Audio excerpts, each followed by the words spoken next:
વિદ્યાર્થી મિત્રો, હવે આપણે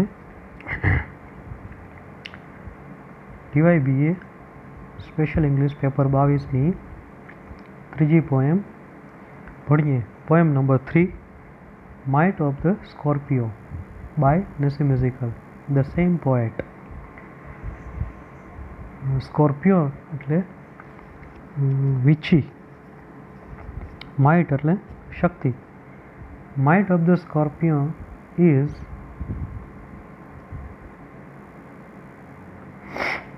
one of the most popular poems by નેસિમિઝિકલ. આ નેસિમિઝિકલની એક લોકપ્રિય પોએમમાં સારામાં સારી પોએમ છે. It was published in Ezekiel's The Exact Name in 65. 1965માં નેસિમિઝિકલના કાવ્ય સંગ્રહમાં પ્રસિદ્ધ થયેલી. It is a fine piece of composition with dramatic narration. It is a fine piece of composition. આ એમની ખૂબ જ સુંદર રચના છે જેમાં ડ્રામેટિક નરેશન છે, એટલે કે નાટકીય વર્ણન. ફાઇન ઇમેજરી પણ છે, સુંદર પ્રતીકોનું વર્ણન. એન્ડ રિચનેસ અને અમીરતા અથવા સમૃદ્ધિ. It is a brilliant narrative poem. આ એક ખૂબ જ સુંદર વર્ણનાત્મક કાવ્ય છે. Which describes a rainy night, જેમાં વરસાદી રાત્રિ કે વર્ષા ઋતુ દરમિયાન આવેલી રાત્રિ. એન્ડ સ્કોર્પિયો બાઇટ અને વીછીનો ડંખ ટુ ધ નરેટર્સ મધર, કે જે વર્ણન કરનારની માતાને વીછીનો ડંખ લાગેલો તેના વિશે છે. તે વર્ષા ઋતુની રાત્રિ હતી, તે રાત્રે વરસાદ આવેલો. The poem is narrated by an imagined person. The poem is narrated by an imagined person. કાવ્યમાં એક કાલ્પનિક વ્યક્તિની વાત કરવામાં આવી છે. The mother of narrator is stung by a Scorpio on a rainy night. એક વરસાદવાળી રાતમાં વર્ણન કરતાના મમ્મીને વીછીનો ડંખ લાગેલો, વીછીએ બાઇટ કરેલું. In Indian family the mother occupies a very important place. ભારતીય સમાજમાં માતાનું ખૂબ જ મહત્વનું સ્થાન રહેલું છે. All family members respect and love her profoundly. કુટુંબના દરેક વ્યક્તિ માતાનું માન કરે છે, સન્માન કરે છે અને તેમના માટે ખૂબ જ હૃદયથી તેમને પસંદ કરે છે. Not only the members of the family but neighbors are worried about her. માત્ર કુટુંબના લોકો નહીં પરંતુ પડોશીઓ પણ તેમની ચિંતા કરે છે. And they are deeply concerned about the pain she suffered. અને તેમને થતી પીડાની ચિંતા તેઓ કરે છે. The scorpion stung the mother and escaped. વીછી તો તેમને ડંખ મારીને જતો રહ્યો. The poem begins with the words. અને નીચેના શબ્દો દ્વારા કવિતા શરૂ થાય છે. I remember the night my mother. હું મારી મમ્મીને યાદ કરું છું. Was stung by a scorpion. તેમને વીછીનો ડંખ થયેલો. 10 hours of steady rain had driven him to crawl beneath the sack of rice. 10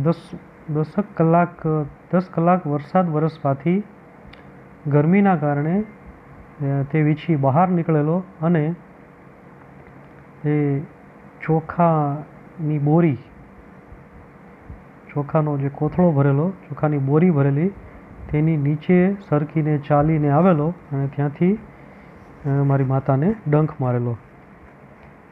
Narrator calls the poisonous tail of scorpions as diabolic tail. વર્ણન કરતા અથવા પોએટ સ્કોર્પિયોની જે ઝેરી પૂંછડી છે તેને ડાયાબોલિક ટેલ તરીકે જણાવે છે, તેને ડાયાબોલિક ટેલ કહીને અહીં સમજાવે છે. મિત્રો, ડાયાબોલિક ટેલ ને આ રીતે શોધી શકાય. જોઈએ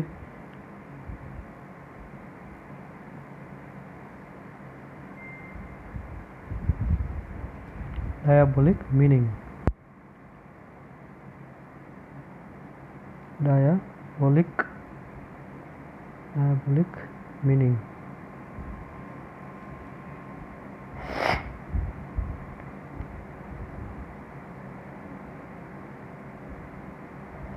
Diabolic characteristic of the devil, એટલે કે શેતાનના લક્ષણો વાળું. So also evil as to be suggestive of the devil, his diabolical cunning. It means શેતાની લક્ષણો વાળું.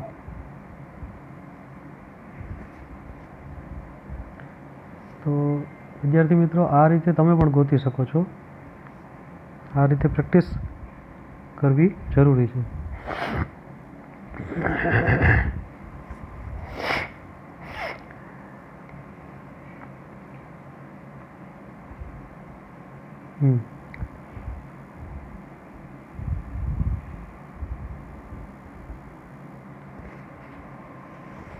વીંછીની પૂંછડી, ઝેરી પૂંછડીને ડાયાબોલિક ટેલ કહે છે અહીં.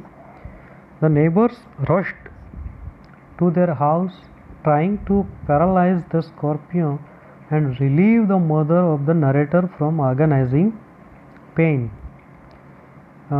પડોશીઓ દોડીને ત્યાં આવી જાય છે અને વીંછીને મારવાનો પ્રયત્ન કરે છે, વીંછીને મારીને પેરાલાઇઝ બનાવવાનો પ્રયત્ન કરે છે. એન્ડ રિલીવ ધ મધર, અને કવિની માતાને પીડામાંથી ઉગારવાનો પ્રયત્ન કરે છે. The neighbours buzzed the name of God to defeat the evil, અને પડોશીઓ ભગવાનને પ્રાર્થના કરવા લાગે છે આ પીડામાંથી છોડાવવા માટે. ધ નેબર્સ બઝ્ડ,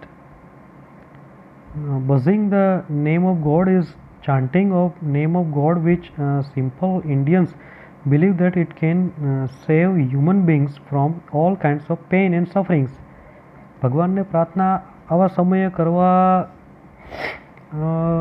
નું લોકો એવું વિચારે છે કે ભગવાનને પ્રાર્થના કરીએ તો આવી પીડામાંથી મુક્તિ મળી શકે છે. The poet also refers to the superstitious beliefs of the villagers. They search for the Scorpio but in vain. The poet also refers to the superstitious beliefs. અહીં પોએટ અંધશ્રદ્ધાયુક્ત માન્યતાઓનો ઉલ્લેખ કરે છે જે ગ્રામ્યજનોમાં જોવા મળે છે. They search for the Scorpio but in vain. તેઓએ વીંછીની શોધ કરી પરંતુ જડ્યો નહીં. They believed that if the Scorpio moved the poison in the blood of the mother, it would also move. They said.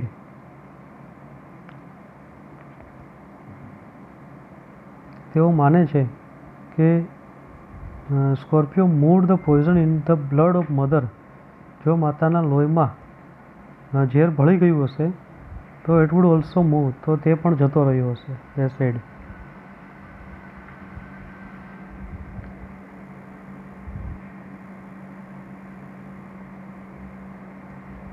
May he sit still, they said. May the sins of your previous birth be burned away tonight, they said.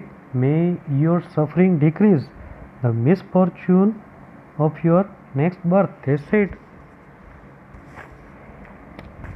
May he sit still, અને જો તે સ્થિર ઊભો રહ્યો હશે.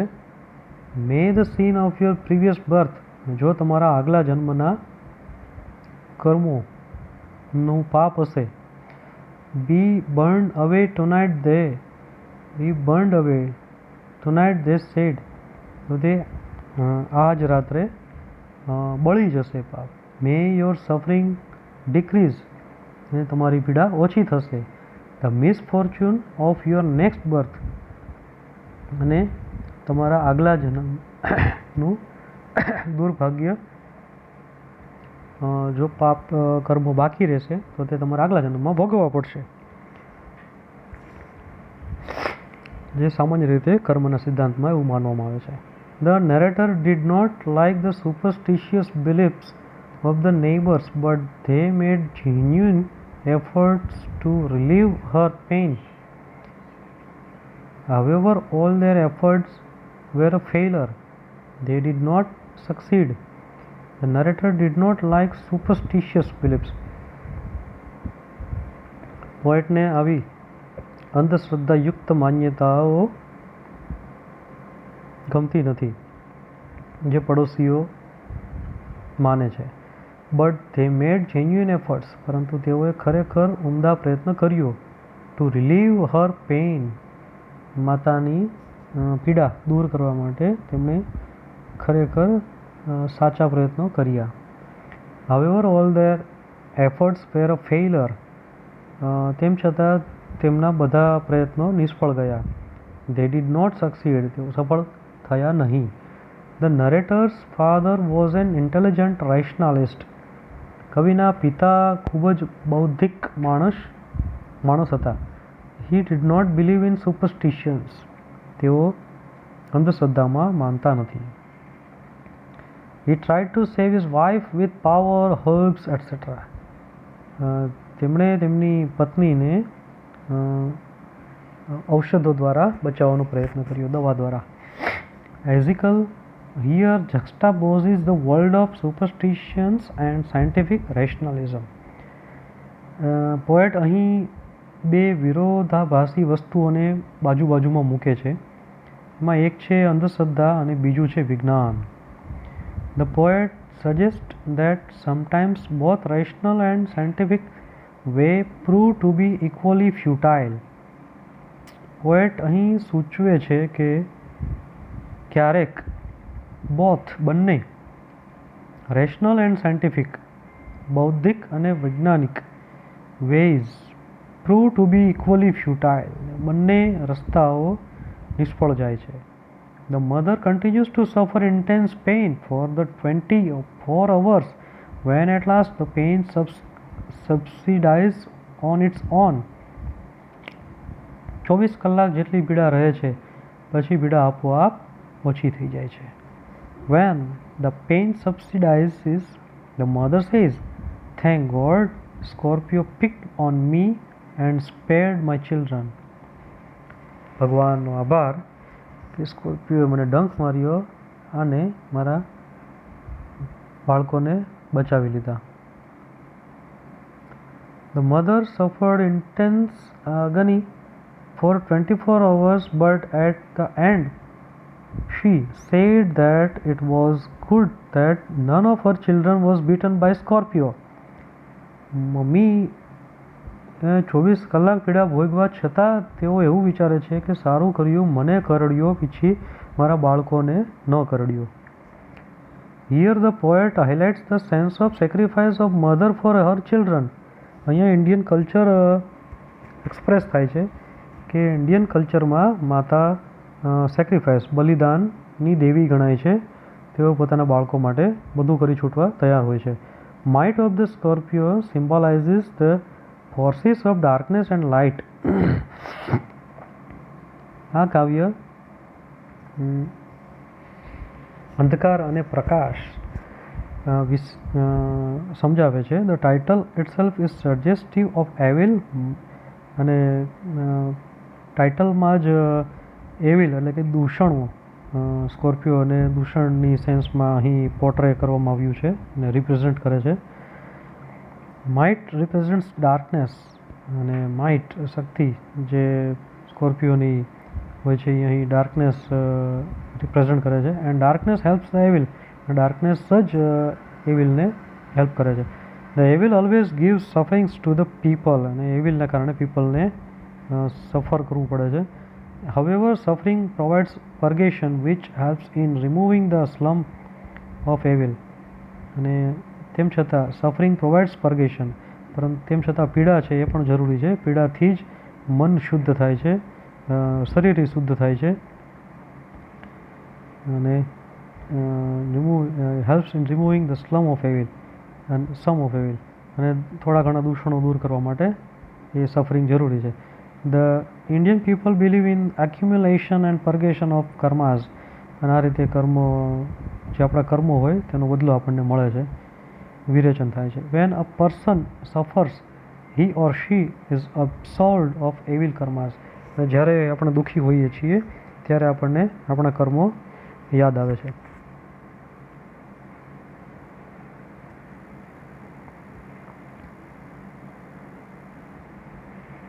Incessant rain symbolizes hope, અને વરસાદ અહીં આશાનું કિરણ છે, આશાને સિમ્બોલાઇઝ કરે છે, રિપ્રેઝેન્ટ કરે છે. ધ સ્કોર્પિયો રન અવે after biting the mother of narrator. The poet describes a song of the mother.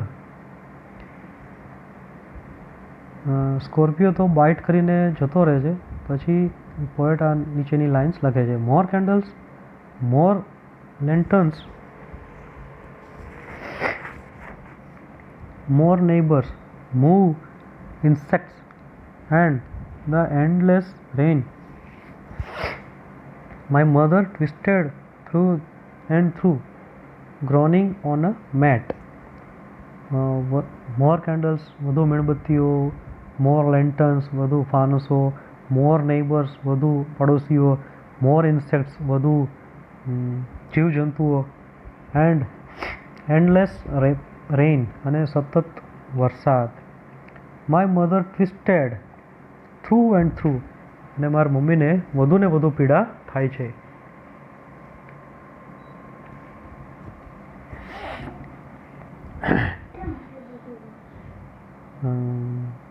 Groening on a mat, તે મેટ એટલે ચટાઈ પર પડી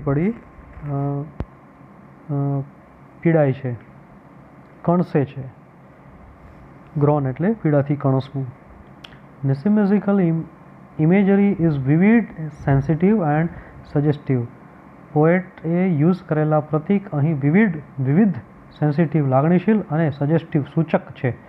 The peasants came like swarms of flies. ખેડૂતો અહીં માખીઓની જેમ ઉભરાય છે. And buzzed the name of God 100 times, અને ભગવાનનું નામ 100 વાર લે છે. To paralyze the evil one, જે દૂષણ છે, જે શેતાનના સ્વરૂપમાં સ્કોર્પિયો આવ્યો છે, તેને નબળો પાડવા, તેની શક્તિ ઓછી કરવા ભગવાનનું નામ લીધે જ રાખે છે. The poet describes everything quite objectively. પોએટે અહીં દરેક વસ્તુને વસ્તુલક્ષીતાથી ઓબ્જેક્ટિવલી રજૂ કરી છે. He withholds his emotional outburst. તેમણે ખૂબ જ લાગણીઓ લોકોની અહીં વાપરીને સમજાવ્યું છે. There are people who perform superstitions rituals, અને અહીં લોકો દ્વારા જે વિવિધ સુપરસ્ટિશન્સ અંધશ્રદ્ધાઓના રિવાજોનો અમલ કરવામાં આવે છે તે જણાવ્યું છે. ઓન ધ અધર હેન્ડ, બીજી બાજુ નરેટર્સ father is a rationalist and septic, અને બીજી બાજુ પોએટના જે પિતા છે એ ખૂબ જ બૌદ્ધિક છે, અંધશ્રદ્ધામાં માનતા નથી અને વિજ્ઞાનમાં માને છે, વૈજ્ઞાનિક તરીકાથી તેમને સાજા કરે છે. He uses powder, mixture, herb and hybrid. તેઓ વિવિધ પ્રકારના પાવડર, દવા, મિક્સચર, હર્બ, ઔષધો, હાઇબ્રિડનો ઉપયોગ કરીને તેમની વાઇફને સાજા કરે છે. He poured paraffin on the bitten toe and put the match to it, અને તેઓ તેમને જે જગ્યાએ ડંખ માર્યો હોય છે, ટો એટલે અંગૂઠા પર, ત્યાં એની ઉપર પેરાફિન નાખે છે, દવા મૂકે છે અને put a match to it, અને તેની પર દિવાસળી પણ ચાંપે છે, એટલે કે તેનું જે ઝેર હોય એ બળી જાય. There was a flame on her to tame the poison. તેમના અંગૂઠા પર જ્વાળા થાય છે જેનાથી ઝેર છે એ બળી જાય. The poet shows that both superstitious rituals and scientific formulas did not work at all. Poet અહીં કહે છે કે ક્યારેક બંને અંધશ્રદ્ધા અને વિજ્ઞાન કામ કરતું નથી, એવો સમય આપણા જીવનમાં ઘણીવાર આવે છે. The poem ends with a message that no one can be compared with the mother who suffers for her children. Poet અહીં સમજાવે છે કે મધરનું સ્થાન કોઈ લઈ શકતું નથી કે જે પોતાના બાળકો માટે બલિદાન, સેક્રિફાઈસ આપે છે. She is ready to sacrifice her life for her children. પોતાના બાળકો માટે સેક્રિફાઈસ કરે છે, બલિદાન આપે છે, બલિદાન આપવા તૈયાર રહે છે. Here when the mother is relieved of pain, જ્યારે માતાની પીડા ઓછી થાય છે, she say only one thing, that ત્યારે એક જ વસ્તુ કહે છે કે her children were spared from scorpion bite and for her it was good. પોતાના બાળકો બચી ગયા, એક જ વસ્તુની તે વારંવાર વિચાર કરી રાખે છે, વાત કરી રાખે છે. એ સારું થયું, મારા બાળકો બચી ગયા, મને ડંખ થયો, મારા બાળકોને થયો હોત તો શું થાત, સારું થયું મારા બાળકોને ડંખ ન થયો. That she had to suffer and not her children. અને પોતાના બાળકોને કશું થયું નથી, ભગવાનનો આભાર માને છે. The first words she spoke after intense pain of 24 hours depict her motherly love and sacrifice. અને આ શબ્દોમાં તેમની મમતા અને બલિદાનની ભાવના પ્રગટ થાય છે. તો આ હતી મિત્રો might of the Scorpio by Nisimistikal, beautiful poem. Thank you.